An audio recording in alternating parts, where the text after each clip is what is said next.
Все, снова вы на гаражном кайфе, и он вам рассказывает, что вот сейчас он аккумулятор залил, все хорошо, ушло пол-литра, у меня пол-литра было, где-то чуть больше, вот сколько осталось. Вот он, аккумулятор, распаковка. Вот 90 амперник, немножечко пролил, ничего страшного. Вот такой вот аккумулятор. Все залил, пускай сейчас час постоит, как по правилу.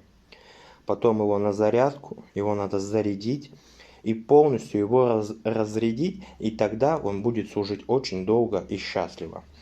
Вот поэтому вот так вот. Подписывайтесь, ставьте лайки, а мы будем ковырять планету 56.